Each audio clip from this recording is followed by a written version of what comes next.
Hello friend, welcome back to my channel. আমি চলে এসেছি শরীফা, তোমাদের জন্য নিয়ে এসেছি একটা নতুন রেসিপি। সেটা হলো চিকেন পাস্তার স্যুপ, আর এটা খুবই হেলদি অ্যান্ড টেস্টি। তো আমার সঙ্গে থাকো, দেখতে থাকো। আর এই যে দেখো, আমি চিকেন পাস্তাটা সেদ্ধ করে নিচ্ছি ফার্স্টে। তো এটা অল্প লাগবে, কিছুটা ভেঙে দেবে, কিছুটা গোটা গোটা রাখবে। আর এখানে নিয়েছি কিছু চিকেনকে ছোটো ছোটো করে পিস করে নিয়েছি, পেঁয়াজ কুচি করে নিয়েছি, আদা কুচি, রসুন কুচি, আর লাল কাঁচা লঙ্কা, সবুজ কাঁচা লঙ্কা একদম আমি কুচি কুচি করে নিয়েছি, আর একটা আছে চিলি ফ্লেক্সের প্যাকেট। এইগুলোই আমার আজকে লাগবে। আর পরে কি কি লাগবে ওগুলো তোমরা সঙ্গে থাকলে দেখতে পাবে। তো প্রথমেই আমি দিয়ে দিলাম কড়াইয়ে একটু সাদা তেল দিচ্ছি। তোমাদের কাছে বাটার থাকলে অবশ্যই বাটারটাই দেবে, আর সাদা তেল আমি দিচ্ছি কারণ আমার বাটারটা শেষ হয়ে গেছে। আর বাটারটা খুব অল্প দেবে, আর সাদা তেল দিলেও খুব অল্প দেবে, কেননা তেলটা যত এড়িয়ে চলবে তত ভালো, আর স্যুপটা তত হেলদি হবে। যদি তেল দাও আনহেলদি হয়ে যাবে। তো প্রথমে আমি রসুনটা ভেজে নিচ্ছি, রসুনটা ভেজে নিলে বেশি ভালো লাগে। তো ফার্স্টে রসুনটা একটু ভেজে নেবে, তারপর বাকি জিনিসগুলো আমি দেবো, আর তোমরাও দিবে সেটা। তো এটা বাড়িতে অবশ্যই তোমরা ট্রাই করো, এটা খুব টেস্টি হয়েছে, মানে না না করে খেলে বুঝতে পারবে না। আর এবার আমি দিয়ে দিচ্ছি পেঁয়াজ কুচি। এবার আমি একে একে সব কিছুই দিয়ে দেবো, লঙ্কা কুচি দেবো, তোমার আদা রসুন কুচি সবই দেবো। তো পেঁয়াজটা প্রথমেই দিয়ে দিলাম, আর একটু লঙ্কা লাল দেবে, একটু সবুজ দেবে, তাহলে কিন্তু খুব সুন্দর লাগবে দেখতে, স্যুপটা কালারফুল লাগবে একটু। তোমাদের কাছে যদি থাকে ক্যাপসিকাম দিতে পারো। তো আমি এত কিছু এর মধ্যে দেব না, কেননা এটা চিকেন পাস্তা স্যুপ, তো ওগুলোর একটা আলাদা টেস্ট আসে ক্যাপসিকাম দিলে, আর এটার একটা আলাদা টেস্ট। তো তোমরা যদি শুধু এই টেস্টটাই নিতে যাও চিকেনের, তাহলে শুধু এটাই দেবে, ক্যাপসিকামটা স্কিপ করে যাবে। আর আর এই যে এবার চিকেন কুচিগুলো আমি দিয়ে দিলাম। তো একটু ভালোভাবে নাড়তে থাকবে, তবে তেলটা খুব অল্প দেবে, স্লো কুকে করবে, অল্প তেলেই হয়ে যাবে। তেল কিন্তু স্যুপে বেশি দিতে হয় না। আর লবণ দেওয়ার জন্য দেখো আমি একটু লবণ দিয়েছি, আর একটু দিয়ে দিলাম, স্যুপে একটু লবণ তো লাগবেই।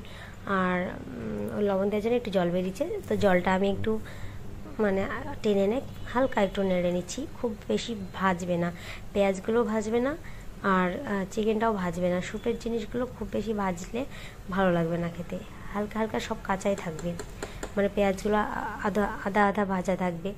তো আমার দেখো হয়ে গেছে। এবার আমি একটু গোলমরিচের গুঁড়ো, যেটা স্যুপে মেন, দিতেই হবে, এটা গোলমরিচের গুঁড়োটা অবশ্যই দেবে স্যুপে। আর এর মধ্যে তুমি দিয়ে দেবে একটু সয়া সস। এই যে খুব বেশি দেওয়ার দরকার নাই, কালচে হয়ে যাবে না হলে বেশি, তো একটু দিলেই হবে। তো আমি এটা একটু এবার নাড়াচাড়া করে নেব 1 মিনিট মতো। এবার আমি গরম জল দিয়ে দেবো, ঠান্ডা জলই দিয়ে দেবো। সব কিছুতে আমি গরম জল একটু দিই রান্না, তো বলে অভ্যাস হয়ে গেছে, ওর জন্য এটাতেও বলে ফেলেছি। যাই হোক, যদি তোমরা গরম জল দাও তাতেও কোনো অসুবিধা নেই, কিন্তু এটা চিকেনটা যেহেতু সেদ্ধ হবে এখন অনেকটা, তাই তোমরা ঠান্ডা জলই দেবে, অসুবিধা নেই, স্বাদের কোনো এদিক ওদিক হবে না। তো আমি একটু ভালোভাবে মিক্স করে নিচ্ছি, আর একটু জল দিয়ে আমি এটাকে ঢাকা দিয়ে সেদ্ধ হতে দেবো। একটু জলটা বেশি লাগবে, স্যুপ যেহেতু পাতলা ভালো লাগে, গাঢ় কিন্তু ভালো লাগে না। তো এই যে দেখো, এবার আমি আর একটু জল মিশিয়ে এটা ঢাকা দিয়ে এখন সেদ্ধ হতে দেবো চিকেনটা। চিকেন খুব ছোটো ছোটো করে কাটা আছে, একদম ছোটো ছোটো পিস করা আছে, তো সেদ্ধ হতে তো টাইম লাগেই না এমনিতেই চিকেন। আর এর মধ্যে তোমরা একটু সস দিয়ে দেবে, টমেটো সস, একদম একটু, খুব বেশি না, ধরো চা চামচের 1 চামচ কিংবা 1.5 চামচ দিতে পারো। তো আমি যখন ঢাকা দিয়ে দিয়েছি, তো আমার চিকেন ফুটতে শুরু করে দিয়েছে।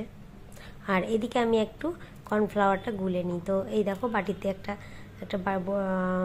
বাটিতে আমি 1 বাটি জল নিয়েছি, ছোট বাটি এটা অবশ্য। আর এর মধ্যে 2 চামচ মতো আমি কর্নফ্লাওয়ার দিয়ে এটাকে পাতলা করে গুলে রেখে দেবো।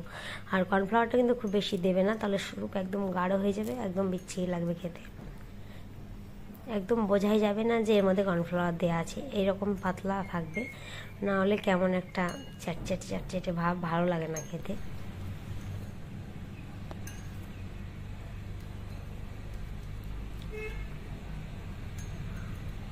আর এদিকে আমি আগেই তোমার পাস্তাটা সেদ্ধ করে রেখেছিলাম, কিছুটা ভেঙে নিয়েছিলাম, কিছুটা গোটা রেখেছিলাম, তো ওটা এবার আমি মিশিয়ে দিলাম। আর এটা পাস্তাটা সেদ্ধ করার পরে একটু ঠান্ডা জল দিয়ে ধুয়ে নেবে। আর এবার আমি ওটা চিকেনের মধ্যে মিক্স করে নেব। এই দেখো, এইভাবে মিক্স করে নিচ্ছি একটু হালকা।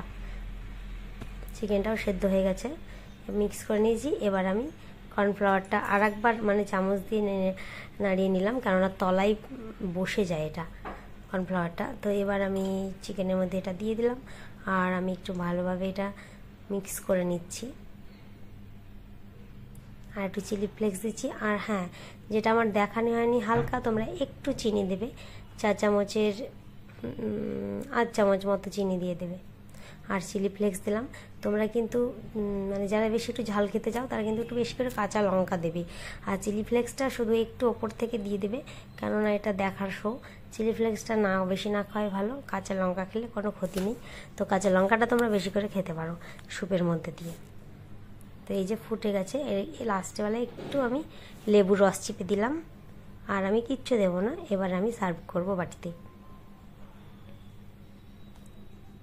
তো এই যে দেখো, 2-1 মিনিট মতো আমি ঢাকা দিয়ে বন্ধ করে রেখে দেবো, তারপর বাটিতে সার্ভ করে দেবো। এই দেখো, আর দেখতেও ভীষণ সুন্দর লাগছে, আর খেতে অসাধারণ হয়েছিল, অসাধারণ দারুণ। মানে নিজের রেসিপি বলে বলছি না, খুবই ভালো লেগেছে, খুবই সুন্দর লেগেছে। তবে তোমরা অবশ্যই বাড়িতে এটা ট্রাই করো প্লিজ প্লিজ। আজকে খাবো, কিন্তু খেতে পারবে না? না না, আজকে তোমাকে খাওয়াবো আমি pasta chicken soup, chicken pasta soup বা পাস্তা চিকেন স্যুপ।